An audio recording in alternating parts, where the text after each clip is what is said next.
Hi, welcome to the Andrew Buckle book review of Kurt Vonnegut's Slaughterhouse-Five. Now this is the graphic novel version. This is 192 pages and it is superbly drawn and written all the way through by Ryan North and Albert Montes. Now this is from, weirdly from Archia, not certain, but Boom Studios, Boom-Studios, $24.99 and £18.99 in the UK. Actually online I've noticed it's slightly cheaper as well on certain websites. And the back actually gives virtually the entire story. And the thing is, this story is very odd because it bounces backwards and forwards all over the place. Literally the horror of tragedy of war, but of course it moves forward a bit. You suddenly go and find obviously about his life, also his death, and so on and so on. But it then bounces backwards and forwards. It's very odd. Never read the original, so I've read a fair number of Kurt Vonnegut's over the years, but the artwork is absolutely. And the thing that's quite interesting is that various things happen. He sort of talks about it, and as if it's in the past, present, future, whatever. It just seems to go all over the place. So time is definitely very spread out. Slaughterhouse-Five, or the Children's Crusade, a duty dance with death, as it says there. And you've even got the supporting cast, which I always love. Actually, it's always nice to have a supporting cast at the start of the book, giving a bit of detail, so you, well, straight away. Now, some of the characters are quite significant. In fact, yeah, one or two are very significant. I love the author as well. Failed author of science fiction there. Kilgore Trout, what a great name. And then you've got also Billy's timeline next page. Before the story really starts with all the various. Most of it is the war, a lot of it. But sometimes you're sort of, he goes to the bathroom or something. And then suddenly, mysteriously, he's back at the wartime. He's sitting sort of with the Nazis all around him or something. And you're thinking, oh, okay.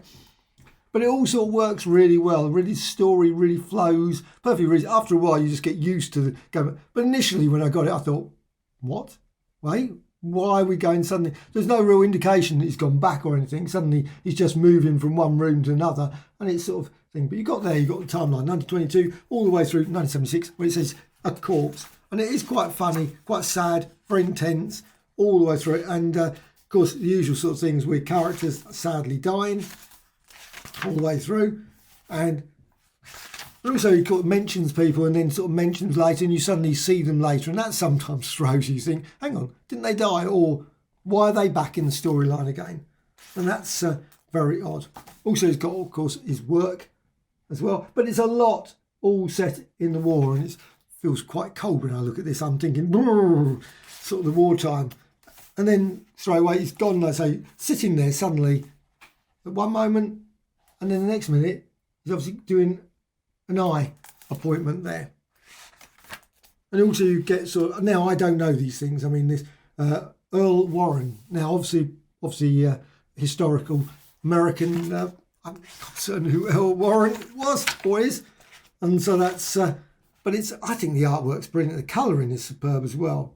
Wild Bob, what a great character. Now he not particularly amazing, but he gets mentioned quite a bit. Wild Bob, you know, look up Wild Bob kind of thing.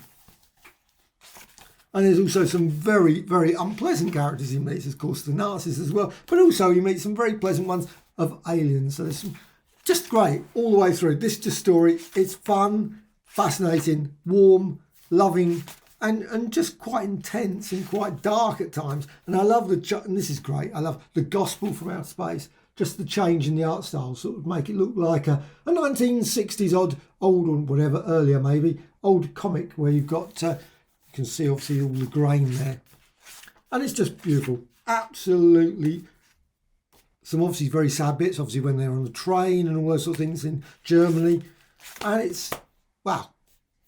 Now I don't want to spoil the story, but in a sense the story is completely spoiled because that's what it is. It tells you right from the start what's going to happen. It's basically so it goes all the way through. Doesn't matter anything, just it all just goes to that sort of end result. And I love the bits there. There's also a great scene where he goes to New York. So it goes, and it does mention it all the way through, but just the art is just absolutely very nice quality paper all the way through as well. Just really, really brilliant paper. And that's it.